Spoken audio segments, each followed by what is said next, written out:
My two favorite ladies of the TYT network, I think you know who they are already, Anna Kasparian and Kim Horcher. Yay. In no order, other than that they were sitting in this order. First off, Kim, I just want to say you're wearing some armor, which is really, I'm ready to fight. I'm ready for war. There will be a war today, so we've got Kim in armor, and you're looking very professional, and almost feminine. a little feminine and British slightly.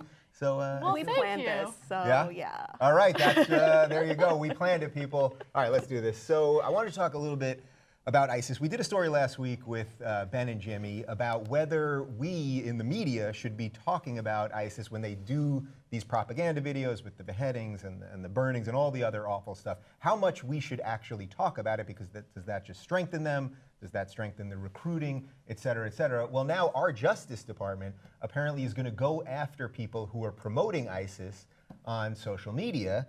We've got a little more info for you. John Carlin, the Assistant Attorney General for National Security, said that officials could try to blunt ISIS's violent PR operation by trying propagandists as terrorists. He suggested the Justice Department could bring prosecutions under the law against providing material support to a terrorist organization. This may be the first time a U.S. official has ever said that people who assist ISIS with online media could face criminal prosecution. Okay. On its head, that sounds pretty decent, right? We don't need them to be using our tools like Facebook and YouTube and Twitter and things of that nature to promote this horrible stuff. On the other hand, we all talk for a living. We talk about these things, we report on these things, et cetera, et cetera. This seems like a slippery slope for someone like you, right? Right. So I'm not a big fan of slippery slope arguments, but I think that when you start passing policies that criminalize and prosecute people for simply promoting a terrorist organization through commentary, it could be really dangerous. And if it's commentary through social media, under what these officials are asking for, hey, you know what? You're in big trouble. You could be prosecuted. I don't know if you're going to be tried for treason. I don't know exactly what the charges against you will be. But at the same time, people are allowed to have their opinions, even if they're opinions that you disagree with, even if they're opinions that you find extremely violent or destructive. So, for instance, we allow the KKK and white supremacists and neo-Nazis in the country to say whatever it is that they want to say because we protect their speech. Right. Now, actions are completely different. So if you're going out of your way to recruit people into ISIS, if you are actually doing something to physically help ISIS, I think it's a different story. But I think commentary and speech should be protected, even if it's something that you disagree with. Yes, I'm 100% on board that. And there's a difference, of course, between free speech and calling for violence against people. But what do you think about the slippery slope thing? Because to me, it seems like, yes, we might report on it. I might think it's important that someone knows what they're up to, so I could tweet a link to an article. That doesn't mean I'm supporting them. If anything, I want to show people this horrible stuff. But then there's the slippery slope that the government could be like, what are you going for here?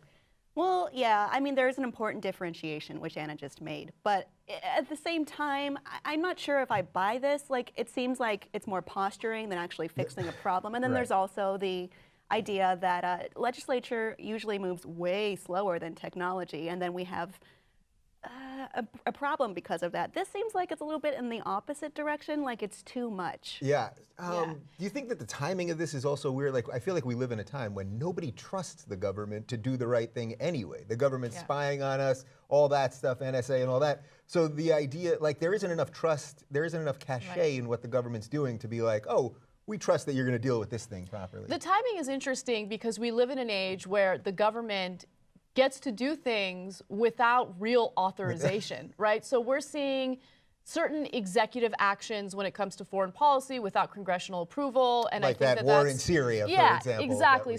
That's problematic to say the least. But I think that the slippery slope is definitely possible in a situation like this, especially when in the past we've done stories about people who have been prosecuted for, let's say, posting rap lyrics on their Facebook page, right? Officials will make the argument that they're promoting gang violence, that this is dangerous, that they're actually going to carry out what they're saying in the lyrics. But it's speech, and you really need some hardcore evidence to prove that someone is going to carry out a violent act or that someone is inciting violence. Yeah. So to that point, do you think we need to have like a real debate about what free speech is in this country and what freedom of expression is? Because I feel like with the Charlie Hebdo thing and everything else, we're not debate. We're not really talking about what really. Most people, I don't think, understand the difference between what you say and then inciting actions, like things like that, yelling fire in a movie theater. Like, I feel like we have to have like a real discussion about it, but we don't. And then, as you're both saying, then the government can just go ahead and be like, oh, we're going to do this little ISIS Twitter thing, and who knows where we end up. Yeah, I mean, a lot of it seems like it's reactionary to, just weird things going on.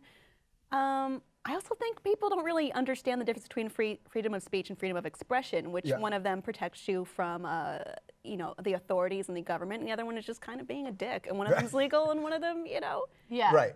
I think another really good point is the fact that a lot of Americans don't understand what it means to be protected by free speech. So, for instance, if a company decides to fire you over your speech, they have the ability to do that, right? It is a private company, It is a and private they're allowed company. to do that. Free speech protects you from any government action or, strike back if you say something that they don't like. Right. All right, what do you think? Is this a slippery slope to the government controlling the internet even more than it already does? Or are we actually going to help stop ISIS through means like this? Let us know in the comments right down below. I cannot believe this, but according to my paperwork here, there is pornography on the computer. Have you guys heard about that? Did you know about that? I had no idea. No, Kim, did you know about that? I am shocked, sir. It is quite shocking and appalling. Yes, but apparently it's true. And now Google is going to start cracking down on it, at least on their Blogger service. We've got a little more info for you. So this is the policy that they're going to institute now, and then I'll tell you about what they've been doing before this. Starting on March 23rd, 2015, you won't be able to publicly share images and video that are sexually explicit or show graphic nudity on Blogger. We'll still allow nudity if the content offers a substantial public benefit, for example, in artistic, educational, documentary, or scientific context. And then the changes that you're going to see to existing blogs. So this is if you have a Blogspot account. If your existing blog doesn't have any sexually explicit content, you won't notice any changes. If your existing blog does have sexually explicit or graphic nude images or video, your blog will be made private after March 23rd, 2015. No content will be deleted, but private content can only be seen by the owner or administrators of the blog and the people who the owner has shared the blog with. So just real quick, basically up until this point, Blogger did allow adult content, so you can get porn on Blogger right now, but all the person had to do, the administrator, was just mark it as adult, and then you just click check and you're good to go. So they're cracking down on this stuff a little bit. My general thing with this is that there's so much porn online.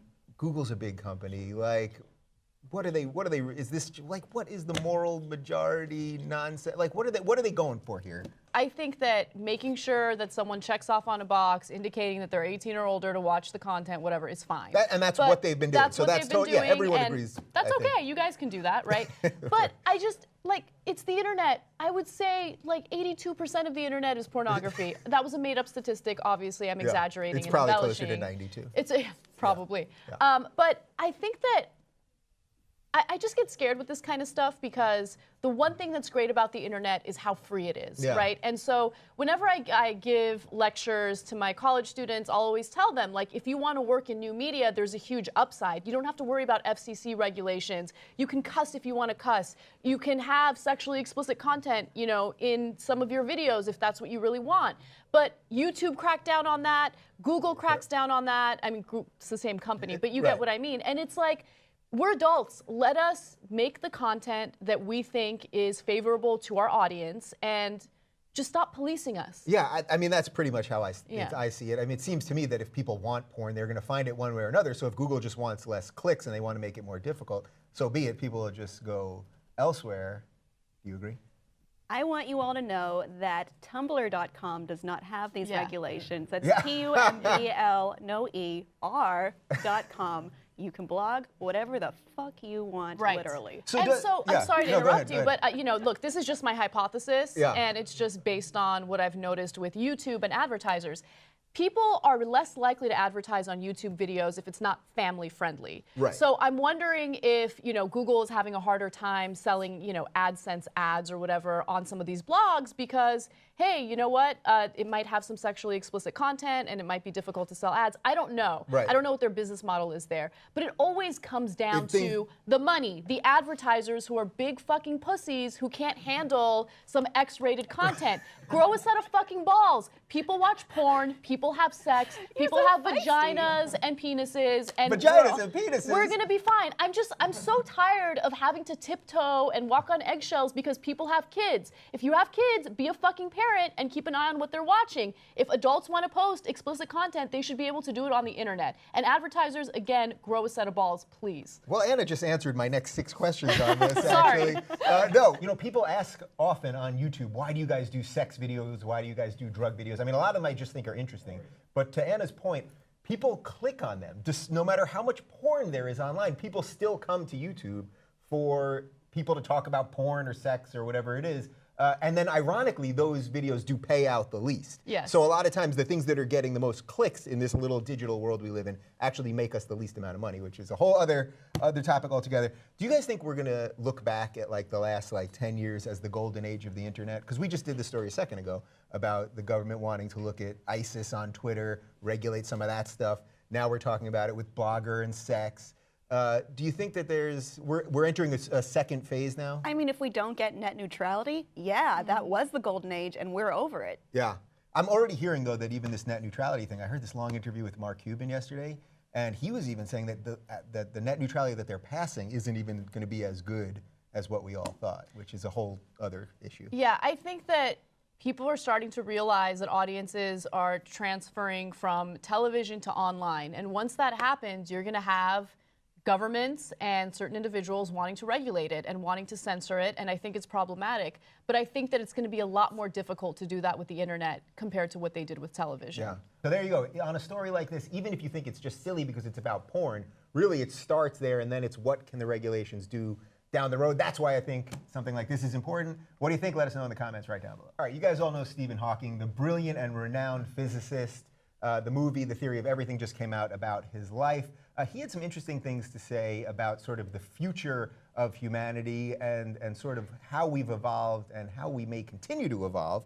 We've got an interesting quote from him right here. The human failing I would most like to correct is aggression. It may have had survival advantage in caveman days to get more food, territory, or a partner with whom to reproduce, but now it threatens to destroy us all. A major nuclear war could be the end of civilization and possibly the end of the human race. The quality I would most like to magnify is empathy. It brings us together in a peaceful, loving state. And I thought this was kind of interesting because it's nothing new here. Yeah, we should be better to ourselves and to our neighbors and things like that. But sometimes when something comes from somebody as bright as a Stephen Hawking, perhaps, Kim, we should pay a little more attention to it? Dr. Hawking has also expressed his concerns over AI becoming too rampant and being able to control the, humans in general, I guess, or society in a way. And it's on both sides of the spectrum in that way. I don't really agree with him on the AI thing, but I do pretty much agree with him on this. We're going to kill each other. Yeah.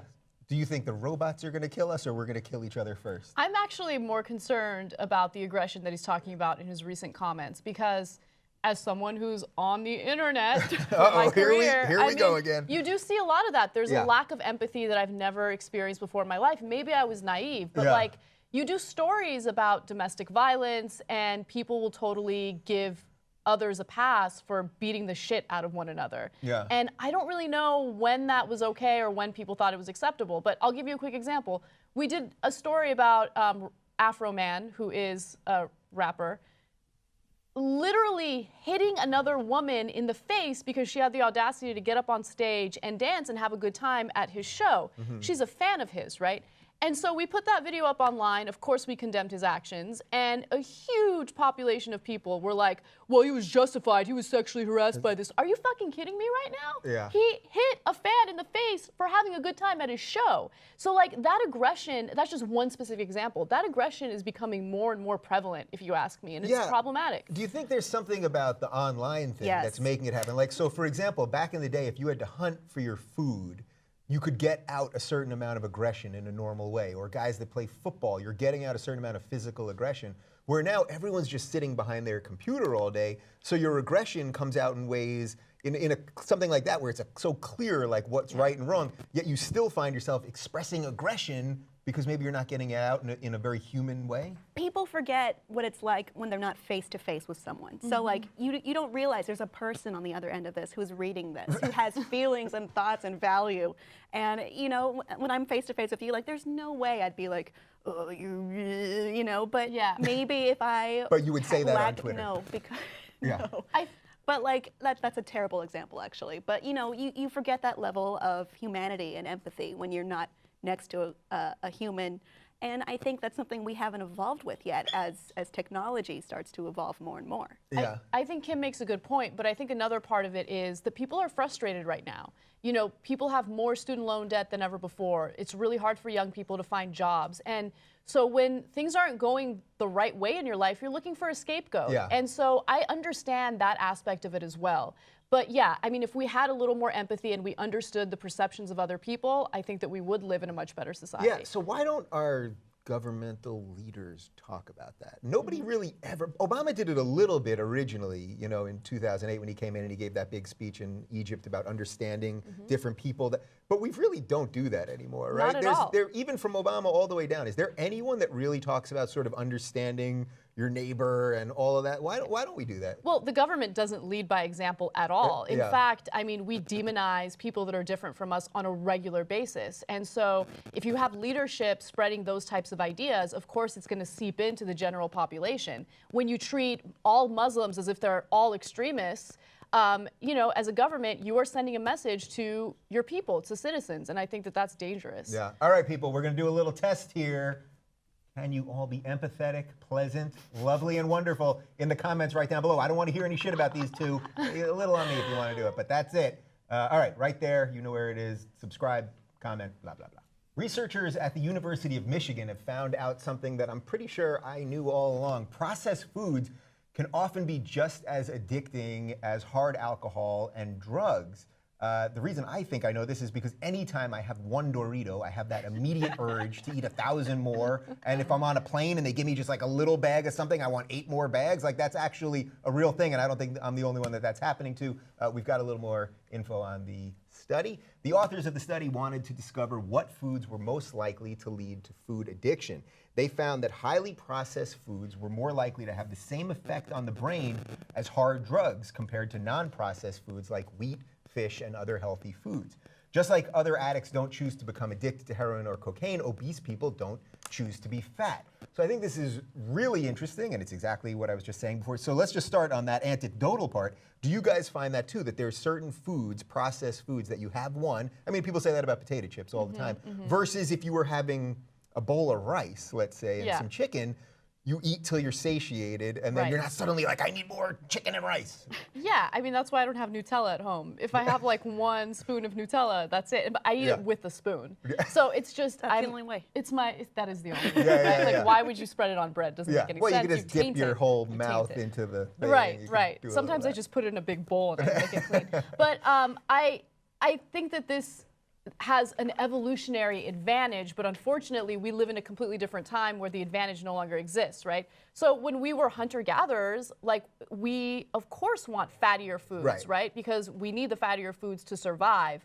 But now food is plentiful, you know, and so we still want the same things, but there's an abundance of it, and we eat too much of it, and then of course we're not as physically active as we were ages ago, so we get fat. That's the way it works. Right, and by the way, with all this processed stuff, there's plenty of evidence that they literally are putting in flavors that they make up because they make our taste buds go nuts so that you just want more of them, right?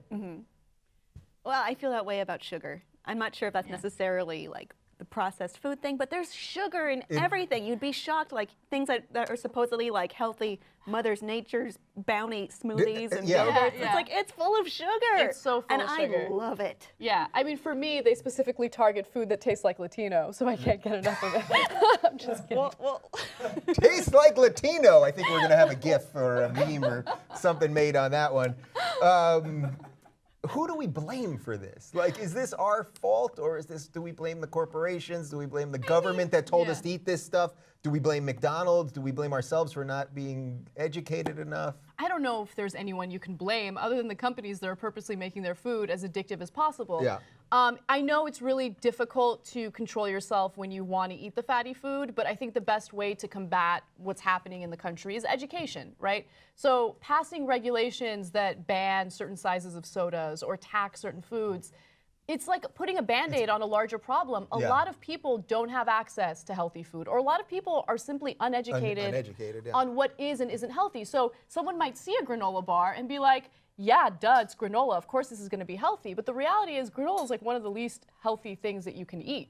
And then they wrap it up in sugar and all that other stuff. By the way, we can't do something on sugar without me mentioning my pet peeve #1, which is that in our Coke, in our Coca-Cola, we don't have sugar in America. Oh, it's we a have luxury. high fructose corn syrup because corn is cheaper to make sweet than sugar. So you have to get a Mexican Coke in America to actually get sugar in your Coke. That is completely bonkers. Back to the Latino thing, But right, yeah, Anna? I don't know what. Anyway. Yeah, I'm not sure where she's going.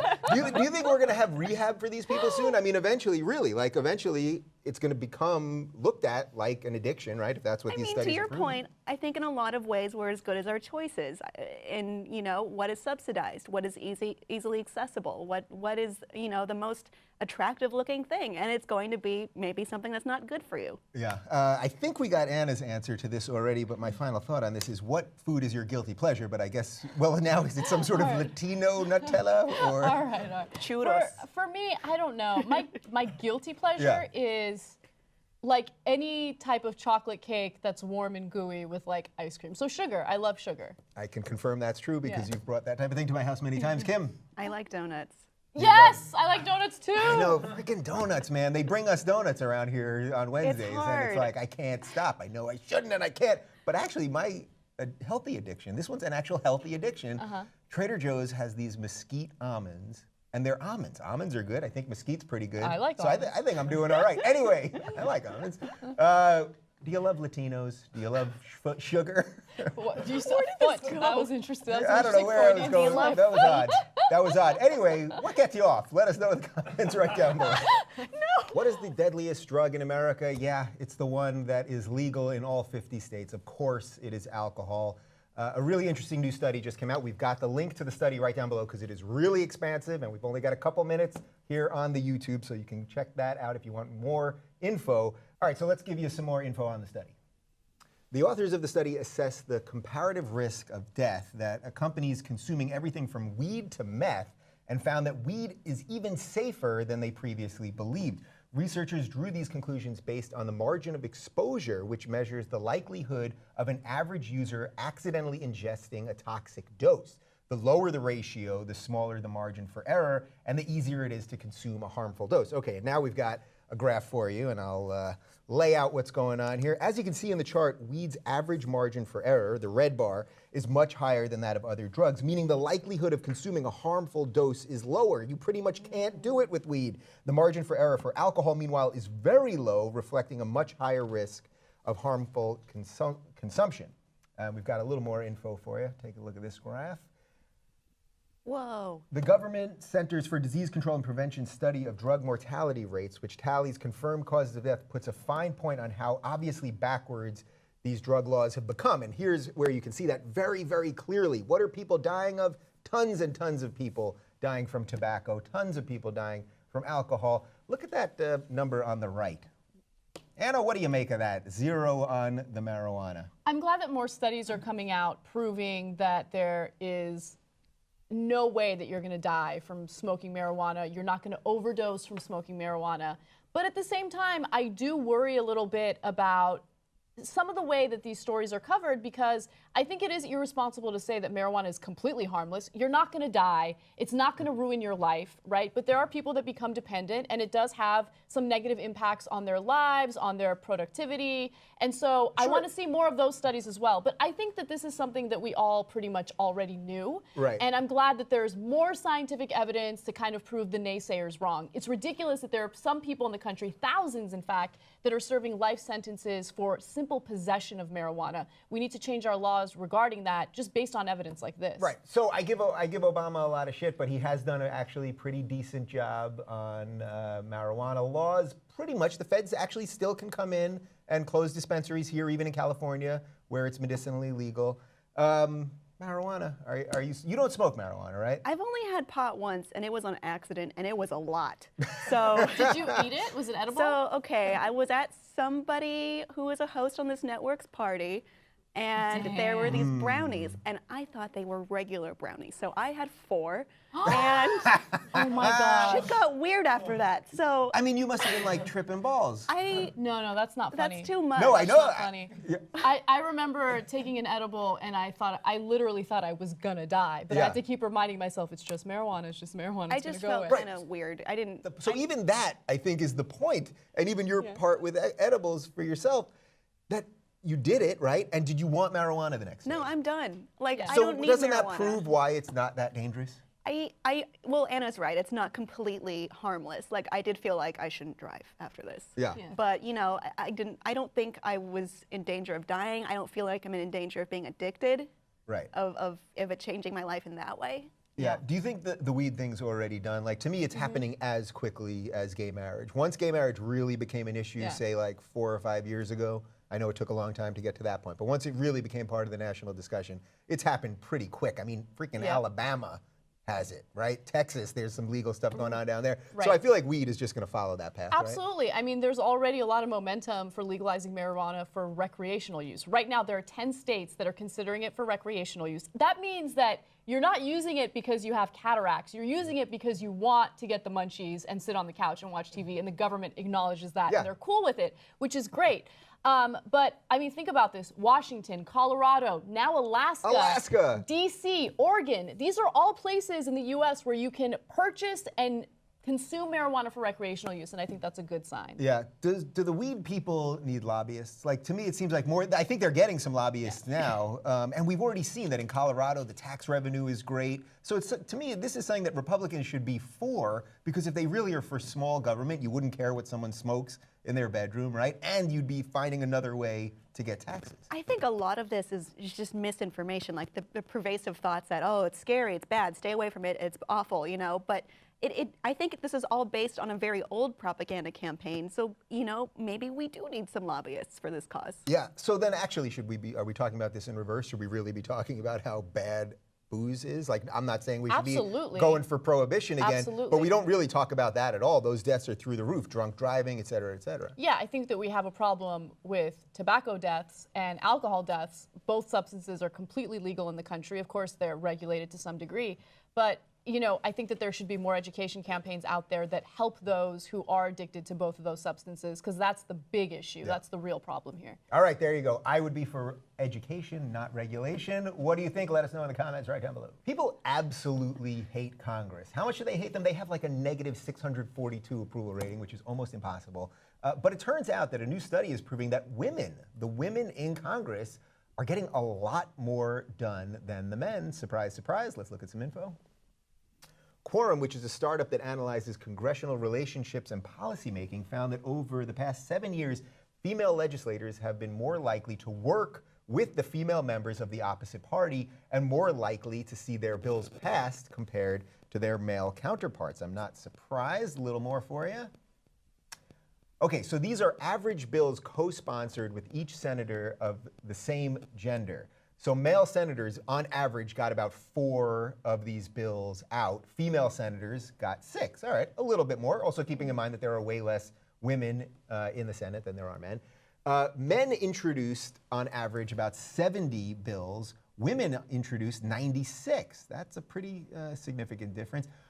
Men got, on average, about 3 bills out of committee, so that means it went the next step to becoming a law, or at least getting to the president's desk. Women got almost 5. And men got, on average, about 1.5 bills enacted, and women got 2.3. So by every estimation, if you just look at the empirical evidence, women are getting more done in Congress. You know, there's a causality thing, I think, is what you're going to first tell me here, right? No. No, you're not going to tell me. You know, whenever I see a study like this, I have like questions about standard deviation and sample size. I'm wondering if this is maybe that there's so much fewer female congressional representatives that you know, that the experiment doesn't make sense based on that. Right. So, okay, so we can't totally break down all the science of it, but there's a general theme here that women seem, for one reason or another, to be getting more done, right? I think it's an interesting hypothesis, and I don't know, for some reason, this study did raise some red flags for me, but even if everything in that study is true, I still don't think the results from the women are that impressive, right? Which Right. kind of speaks to how low our standards are for Congress. Right. And the reason why there's a lack of bipartisanship isn't because people are inherently bad and they're unwilling to work with one another. It's because they have corporate interests at play. They have people funding their campaigns. And so even if they genuinely feel strongly about an issue, they're not going to be principled about it because they got to think about re-election and funding their campaigns. Right, so I get that. I'm totally on board that Yeah. everyone is bought and sold, and that's why Congress doesn't get anything done and all that stuff. But do you guys think that maybe there is something about the female mind, just because men and women have different thought processes, right? Yeah. That maybe is allowing them, despite all the corporate interests, to still maybe get some more done? Like that, I mean, that's just what the numbers are saying. There are some stereotypes that women are more empathetic than men, so that could probably factor into them being willing to cross party lines and work with others. Yeah. So yeah, I mean, there are things about men and women that are inherently different. There's no question about that.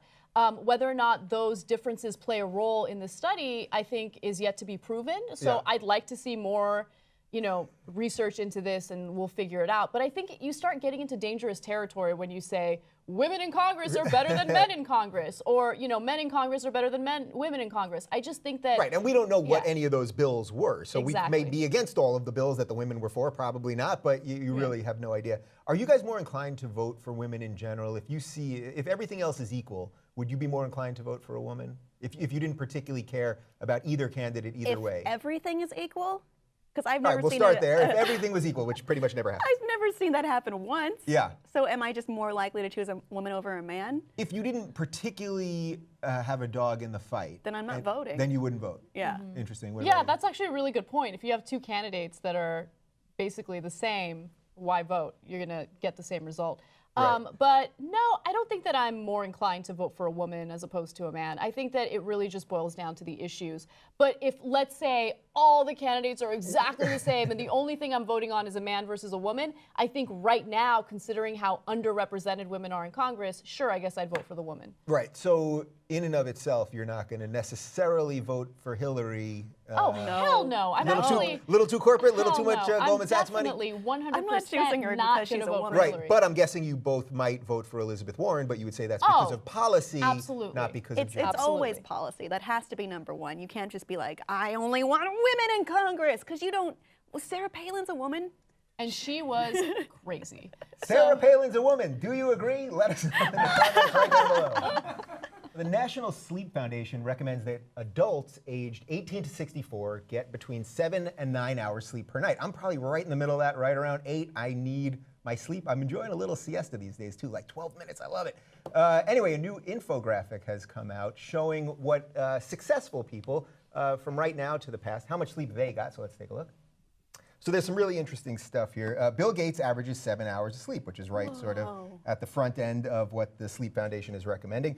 Billionaire Donald Trump, Anna, I know you love Donald Trump, am I right? Totally, he's the You best. love Donald Yeah. Trump. He gets about 3 to 4 hours Well, of that sleep. makes sense. He then spends the rest of his day arguing with eggs on Twitter.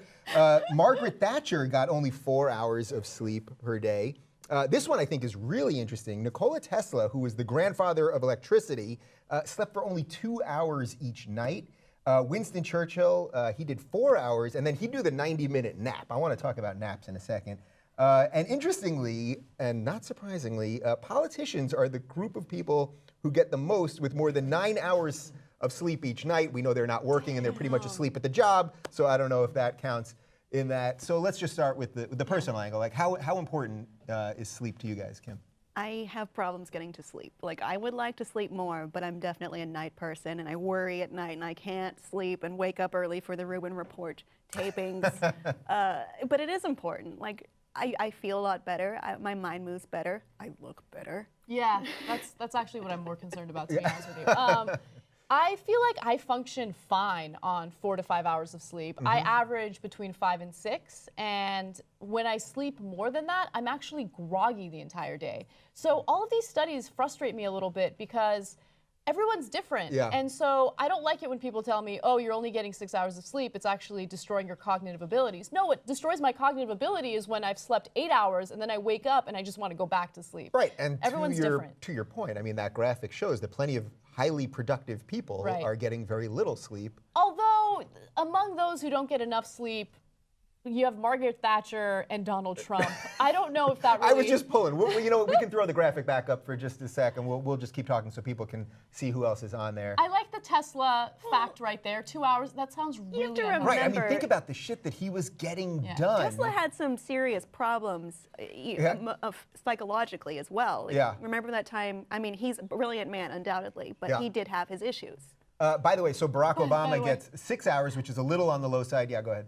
I just have to make a point about Berlusconi. The reason why Berlusconi only got 2 to 4 hours of sleep is because he was fucking prostitutes. Yeah, he's with a lot. Prostitutes don't let you sleep. They charge when you're sleeping. What do you guys make of the? What do you make of the? If you're with the prostitute, you know what I mean. Like if you're charging 2 hours. No, I don't know what you mean. I'm just saying. Generally, prostitutes they charge you for the whole time. So if you're going to sleep through it, you know what I mean. They just then want you to gotta- get your value. You got it right. Well, that's, Berlusconi was specifically known for his bunga bunga parties, yeah. which I loved covering him. He was great. what do you guys make of the politicians? They get a lot of sleep. They don't work. They get a lot of sleep. They pass laws so that they pay less tax. Like what? Come on.